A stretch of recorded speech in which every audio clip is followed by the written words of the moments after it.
Okay, so if you're a Black Myth Wukong player, you probably noticed that a huge patch just dropped, version 1.0.20.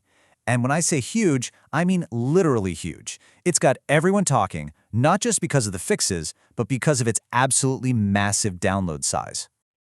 Yeah, you're seeing that right. 90 gigabytes for a patch. That's not a typo. To put that in perspective, that's bigger than a lot of full AAA games, which of course immediately gets everyone asking the same massive question.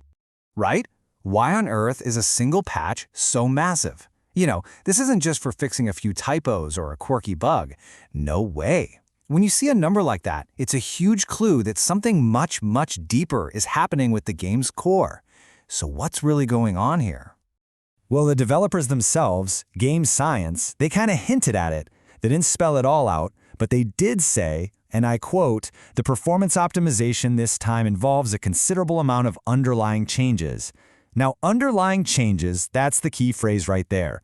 That's developer speak for we're doing some major surgery.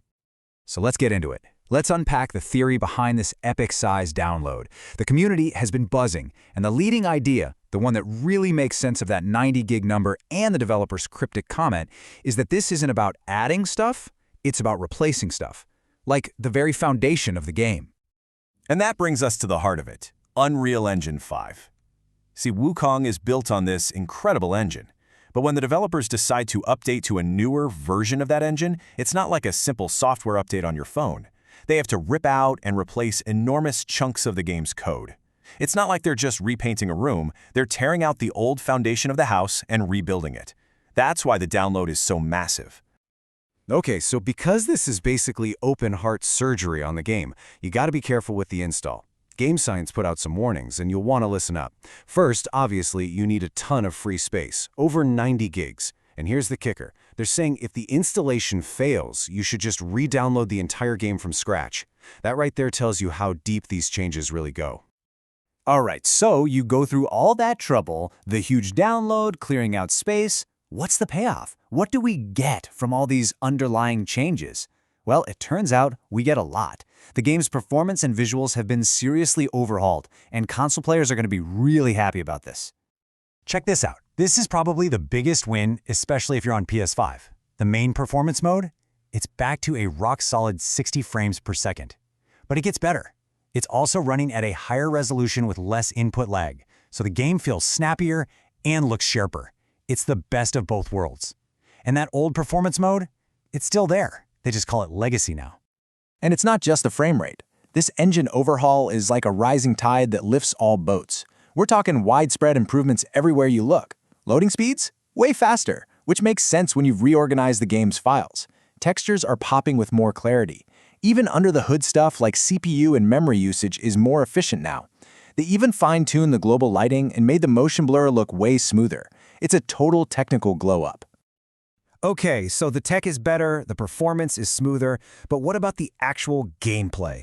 Let's talk about how this patch refines the combat and just your general experience.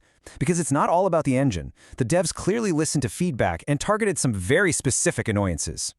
And this is a big one, especially for some of those tough-as-nails boss fights. They've tweaked the encounter with the giant Shigandang Yaoguai King to make it a better experience. But even better? They squashed a super frustrating bug with another boss that could literally make it invincible. Imagine that. Plus, they fixed a visual glitch in that same fight where the iron ball it uses just wouldn't appear. Yeah, these are the kinds of fixes that save controllers from being thrown across the room. And, it's often the little things that make a big difference. The patch is full of these quality-of-life updates. The map is now a little more helpful for new players, guiding you to key locations.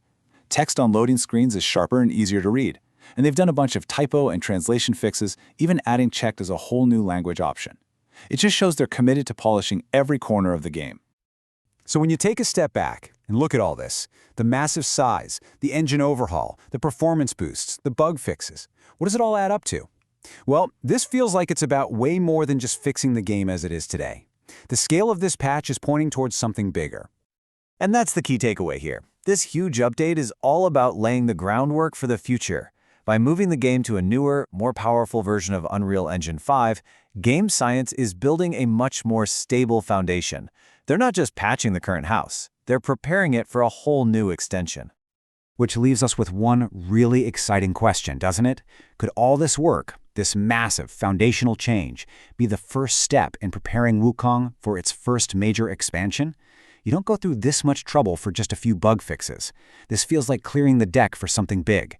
We'll have to wait and see what's next, but it sure is exciting to think about.